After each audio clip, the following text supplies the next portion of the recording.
For 30 years, people have reported sighting a monster at Broadford Park in Oakland, Maryland. The creature is described as being serpent-like, resembling a pleiosaurus. Yet, could this be a hoax? A case of mistaken identity? Or a gigantic robot created by a mad scientist intent on keeping pesky children from discovering his evil scheme? Today I'll be investigating the monster of Broadford Park. I'll be talking to leading researchers in the field, conducting my own experiments, and getting to the bottom of the greatest mystery in the history of Garrett County.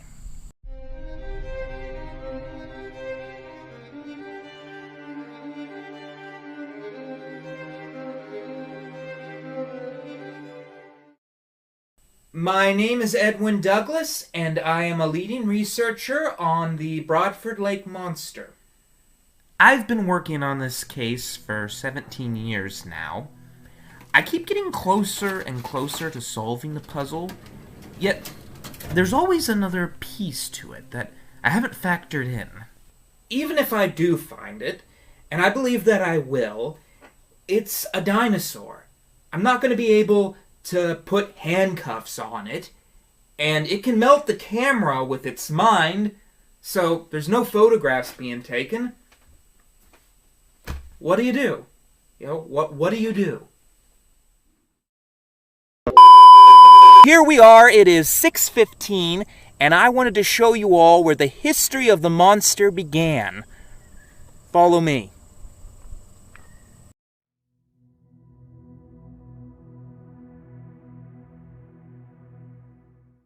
This is the crater.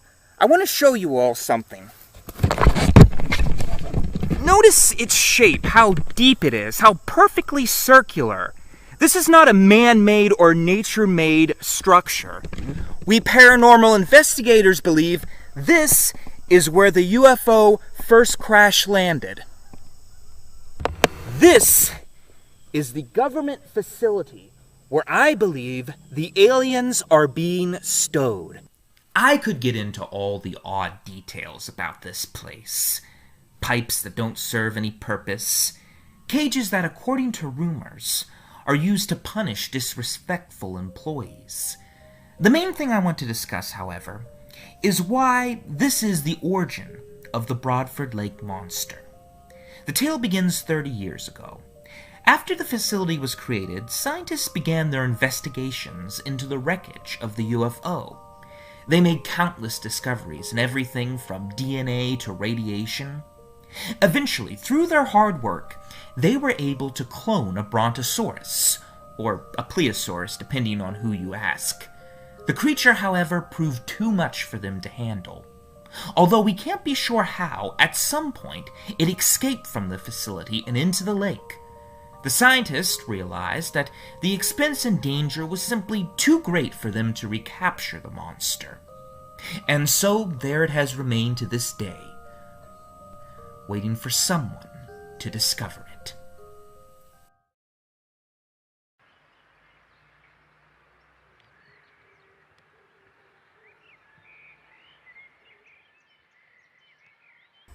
I come out here every day for about 13 hours, trying to spot the monster.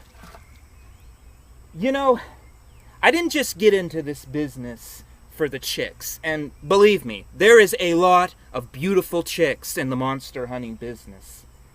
I did it to prove to people that there's more than what you see on the surface. You know, there's a whole other world out there below the depths. You just gotta be brave enough to look for it. Not everyone believes, however. Dr. A. Killjoy is one of the biggest skeptics.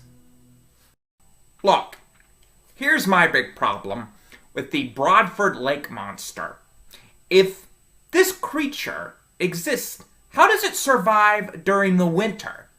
By wintertime, Broadford is covered in ice. A pleiosaurus can't survive in this climate. Well, your rival, Edwin, has argued that there may be hidden channels underneath Broadford Lake that run to the Atlantic Ocean. What? Broadford Lake is hundreds of miles from the Atlantic Ocean. How does a dinosaur swim in an underwater channel for that far of a distance?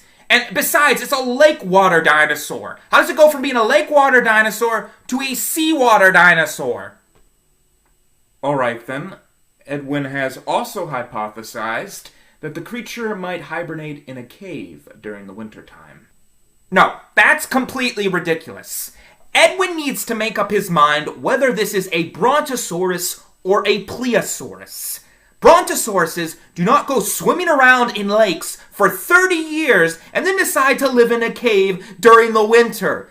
So you don't believe in the monster? No, I do not believe. Look, what people are probably seeing here is the electric eels that thrive in Broadford Lake. These can reach up to 12 feet in length.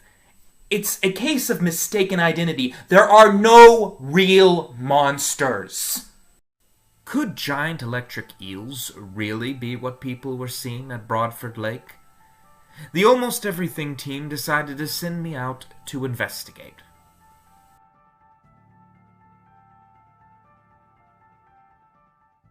You know, you can see imagery of the Broadford Lake monster all over this park. From the green dinosaur at the playground to the fossil underneath the stairs, people here at Broadford really love the monster. It's not too crowded today. Maybe we'll perform our own experiment.